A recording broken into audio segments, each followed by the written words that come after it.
My wife announced she was bringing her ex back into our home and said confidently, "My parents won't let you fight this." I nodded. That afternoon, I sat across from her father and said something she never expected me to say. By dinner time, the family meeting took a turn no one was prepared for. I'm 42, married for 14 years, and I just discovered that family loyalty has a price tag, and I'd been paying it alone this whole time. My wife and I met when we were both in our late 20s. She came from money, not obscene wealth, but comfortable generational resources. Her parents owned a successful regional business, the kind that keeps a family well off for decades. I came from middle-class roots, worked my way through college, built a decent career in operations management. When we married, her parents made it clear they'd helped us with the down payment on our house as a wedding gift. I appreciated it then. Didn't realize it came with strings. The first decade of marriage was relatively smooth. We had our arguments like any couple, but nothing that felt unsalvageable. Her parents were involved in our lives, too involved sometimes, but I chalked it up to them being family-oriented. Sunday dinners at their house were mandatory. Holiday plans required their approval. Major decisions needed their input. I went along with it because it seemed to make my wife happy. Then about 6 months ago, her high school ex-boyfriend resurfaced. He'd apparently been going through a difficult time. Divorce, job loss, some kind of personal crisis. My wife mentioned he'd reached out to her for advice since they'd stayed loosely connected through social media over the years. I didn't think much of it initially. People reconnect with old friends during hard times. Seemed harmless, but the conversations became more frequent. She'd be texting him during dinner, taking calls from him late at night, spending hours on the phone offering emotional support. When I mentioned it was getting excessive, she told me I was being insecure and controlling, that he was just a friend who needed help, that I should be more compassionate. "He's going through a really dark time," she'd say. "He doesn't have anyone else to talk to. He has family, doesn't he? They've turned their backs on him. I'm all he has right now." What about his friends? Most of them sided with his ex-wife. "Look, I'm just being a decent human being. Why are you making this into something it's not?" I dropped it. Told myself I was overreacting, but the feeling in my gut wouldn't go away. 3 weeks ago, she came home from lunch with her mother and sat me down at the kitchen table. She had this expression on her face, determined but nervous, like she'd rehearsed what she was about to say. "We need to talk about something important." I set down my coffee. "Okay. He's in a really bad place right now. Lost his apartment, can't afford rent anywhere decent. He's been staying in his car for the past 2 weeks. That's unfortunate. Has he looked into social services? There are programs." I told him he could stay with us for a while, just until he gets back on his feet. I stared at her. "You told him what?" "He needs help. We have a spare room. It's the right thing to do." "The right thing to do is help a friend find resources, not move your ex-boyfriend into our home." "He's not my ex-boyfriend anymore. That was 20 years ago. He's a friend who needs help. A friend you've been emotionally supporting to the point where it's affecting our marriage. That's dramatic. I've been helping someone in crisis. There's a difference. And now you want him living here, without even discussing it with me first?" "I'm discussing it now." "No, you're telling me. There's a difference." She got that look on her face, the one she always got when she was about to pull out her trump card. "My parents think it's a good idea. They actually suggested it." "Of course they did." "What's that supposed to mean?" "It means your parents have an opinion about everything in our lives, and you always side with them over me." "That's not true." "When's the last time you disagreed with them about anything important?" She didn't answer that. Instead, "He's moving in this weekend. I already told him yes. If you have a problem with it, take it up with my parents." "Why would I take it up with your parents? This is our home, our marriage. Why do they get a vote?" "Because they helped us buy this house. Because they're family. Because they actually care about helping people instead of being selfish." That word hit me in the chest. Selfish. For not wanting my wife's ex-boyfriend living in my house. "I don't agree to this," I said quietly. "It's not up for a vote. It's happening. And honestly, if you fight this, my parents won't let you win. They're on my side." I looked at her for a long moment. This woman I'd been married to for 14 years. This person who was threatening me with her parents like I was a child, being sent to the principal's office. Okay, I said. She blinked. Okay? Okay. If that's how you want to play this, okay. I stood up and walked to our bedroom, closed the door, sat on the edge of the bed and tried to process what had just happened. My wife had unilaterally decided to move her ex into our home, had conspired with her parents about it, had threatened me with their support if I objected, had called me selfish for having boundaries. I pulled out my phone and called her father, asked if I could meet him that afternoon. He seemed surprised but agreed. Update 1, I drove to her parents' house at 2 p.m. Her mother was out, which I'd confirmed before scheduling the meeting. This needed to be a conversation with her father alone. He met me at the door, friendly, as always. Come in. Want coffee? No thanks. I need to talk to you about something serious. We sat in his study. He looked concerned. Is everything okay? No. Your daughter told me this morning that she's moving her ex-boyfriend into our house this weekend. She said you and her mother not only approve but suggested it. She also said if I fight it, you won't let me win. He shifted in his chair. She told you that? Word for word. Look, he's in a tough spot. We thought... I need you to understand something, I interrupted. I'm not here to argue about whether helping him is right or wrong. I'm here to tell you that I will not live in a house with my wife's ex-boyfriend. And I need to know if you actually plan to take her side on this. She's my daughter. Of course I support her. Even when she's wrong? I don't think she's wrong to help someone. She's not just helping someone. She's been emotionally involved with him for months. She's on the phone with him for hours. She's prioritizing him over our marriage. And now she wants him living in our home.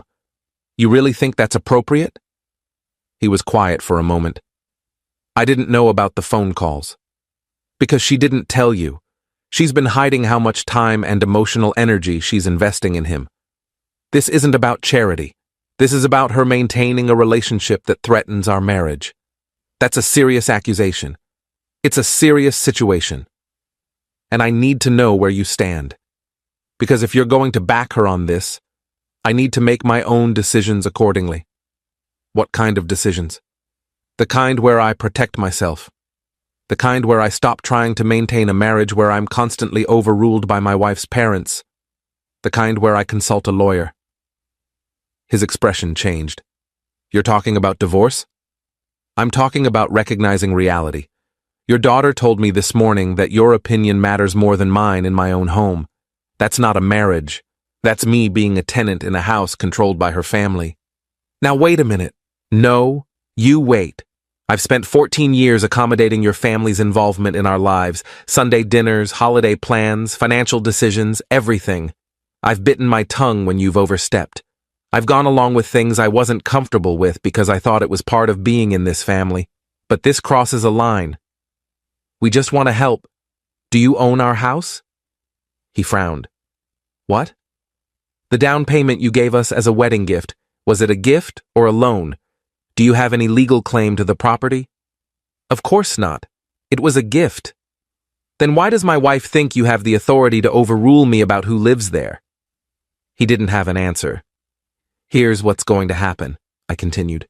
You're going to call your daughter and tell her that moving her ex into our home without my agreement is unacceptable. You're going to tell her that you and her mother don't actually support this plan, and you're going to tell her that she needs to respect her marriage more than her history with this guy. And if I don't?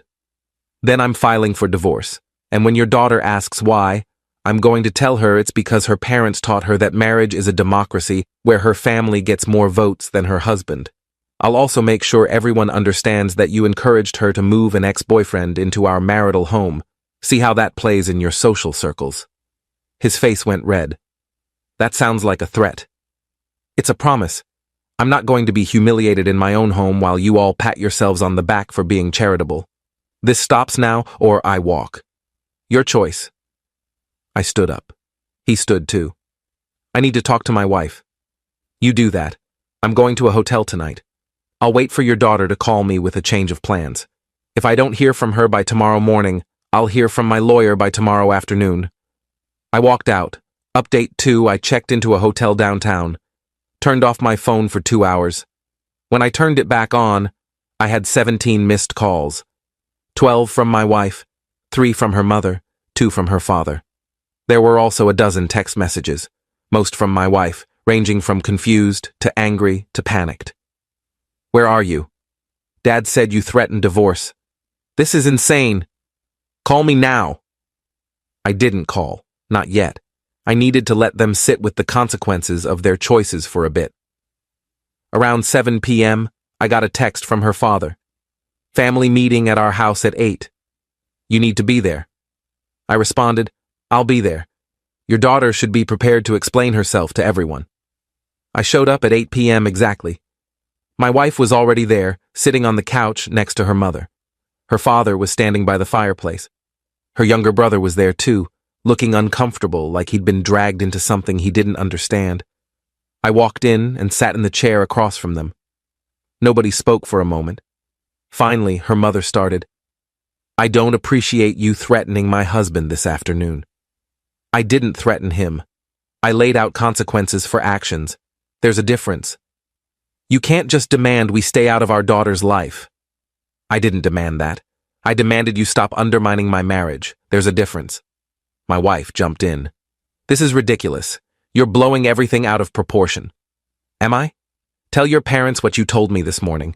The exact words. She glanced at them. I told him that we were helping someone in need. No. You told me your ex-boyfriend was moving into our house, and if I fought it, your parents wouldn't let me win. Tell them that part. Silence.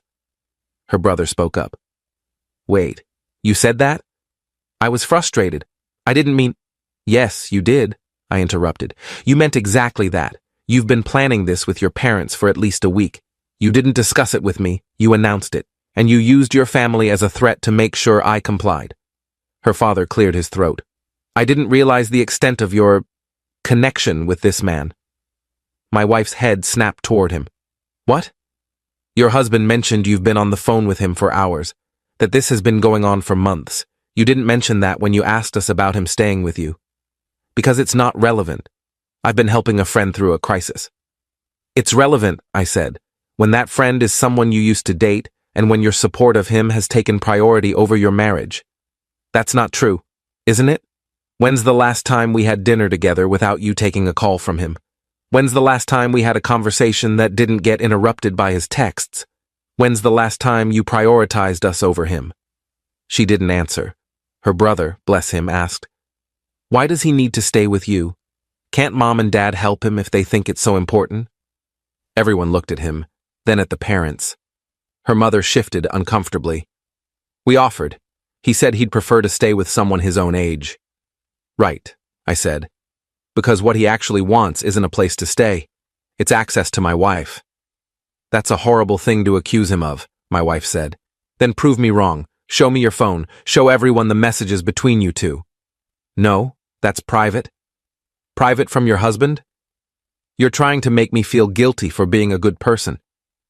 I'm trying to make you see that you're risking our marriage for someone who shouldn't be your priority. Her father spoke up.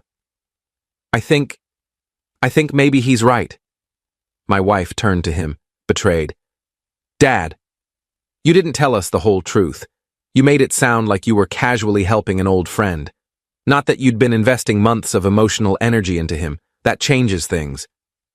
I can't believe you're taking his side. I'm not taking sides. I'm recognizing that your marriage should come first. And if your husband is uncomfortable with this situation, that matters. So I'm just supposed to abandon someone who needs help? You're supposed to help him find appropriate resources, I said. Not move him into our home. There are shelters, programs, family services. If you want to help him financially, we can discuss contributing to his security deposit somewhere else. But he's not living with us. And if I already told him he could? Then you tell him you made a mistake, that you didn't have your husband's agreement and you can't follow through. You apologize and you help him find alternatives. She looked around the room, at her parents, who were now quiet, at her brother, who looked sympathetic to me, at me, probably seeing something in my expression she didn't like. I can't believe you ambushed me like this.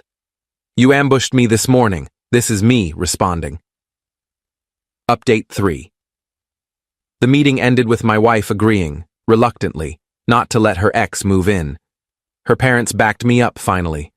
Her mother was quieter about it, clearly uncomfortable with taking my side over her daughter's, but her father was firm. My wife left her parents' house angry. I stayed behind for a few minutes to talk to her father privately. "I appreciate you backing me up." He nodded. I didn't realize how far this had gone. She's always been stubborn, loyal to people, sometimes too loyal. This isn't about loyalty. This is about appropriate boundaries. "I know. Look, I need to apologize. We've been too involved in your marriage. I see that now. The down payment on the house, it was meant as a gift, but I think we've held it over both of you like we still had a say in your lives." "You have. I know. I'm sorry. That changes now. Does it? Or does it change until the next crisis when your daughter wants something and expects you to back her up?" He looked uncomfortable. "I'll talk to my wife. We need to set better boundaries, too." I left shortly after. Didn't go home. Stayed another night at the hotel. Needed space to think about what came next. My wife called me around midnight. I answered. "Are you coming home?" "Eventually." "When?" "When I'm ready." "This is childish. You got what you wanted. He's not moving in. Why are you still punishing me?" "I'm not punishing you. I'm processing the fact that my wife tried to force her ex-boyfriend into our home and threatened me with her parents when I objected." "I didn't threaten you." "Yes, you did. And the fact that you don't see it that way is part of the problem." Silence. Then, "What do you want from me?" "I want you to understand why this was wrong. Not just agree not to do it, but actually understand why what you did was a betrayal. I was trying to help someone. At the expense of our marriage, at the expense of my comfort and boundaries, without my input or agreement, using your family as leverage against me. Those aren't the actions of a partner." "So what, you want me to apologize?" "I want you to mean it when you apologize. I want you to actually examine why you thought any of this was acceptable. I want you to prioritize our marriage over whatever emotional connection you have with him." "I don't have an emotional connection with him. You've been talking to him for hours every day for months. You defended him over me. You plan to have him live in our house. If that's not an emotional connection, what is it?" She didn't answer. "I'll be home tomorrow," I said. "But we're going to counseling. Non-negotiable." "Fine. And you're going to tell him that he can't stay with us, and why. That it's not appropriate given the strain it's putting on your marriage." "I already told him." "What did you say?" "That my husband isn't comfortable with it and we need to find another solution." "Did you tell him why?" "What do you mean? Did you tell him that you've been investing too much in him and it's affecting our marriage? That we need boundaries?" "No, I just said you weren't comfortable." "So you made me the bad guy." "I didn't." "Yes, you did. You made it about my discomfort instead of about your choices. That's not taking accountability." "What do you want me to say to him?" "I want you to tell him the truth. That you've been leaning on him emotionally in ways that aren't appropriate for a married woman. That you need to step back and focus on your marriage. That while you care about him as a friend, you can't continue this level of involvement." That feels cruel. It's honest. And if honesty feels cruel, that tells you something about the situation. She hung up on me. Update 4. I came home the next afternoon. My wife was there, had clearly been crying. We sat in the living room and talked for hours. She finally admitted that she'd been using him as an emotional outlet, that our marriage had felt stale and he'd been exciting and nostalgic, that helping him made her feel needed and important in ways she hadn't felt in our relationship lately. "Why didn't you talk to me about feeling that way?" "Because I didn't want to hurt you, and I didn't want to admit that I was bored." "Bored? Not with you. With us. With the routine. With the life we've built. It's comfortable and stable, and I should be grateful, but sometimes I just feel stuck. So instead of working on our marriage, you invested in him." "I didn't think about it that way. I just thought I was helping a friend." "And now?" "Now I see how it looked. How it was. I'm sorry." We agreed to start counseling. I also insisted she cut contact with the ex completely, not just reduce it. She resisted at first, but eventually agreed. Her parents called a few days later. Her mother apologized stiffly for overstepping. Her father reiterated that they'd be less involved going forward. I appreciated the gesture, but didn't entirely believe it would stick. The ex sent me a message on social media about 2 weeks after everything went down. "I'm sorry for any trouble I caused. I never meant to get between you two. I hope you can work things out." I didn't respond, blocked him. Final update. That was 6 months ago. We've been in counseling the whole time. Progress has been slow but real. My wife has been more open about her feelings, more willing to discuss issues in our marriage instead of seeking validation elsewhere.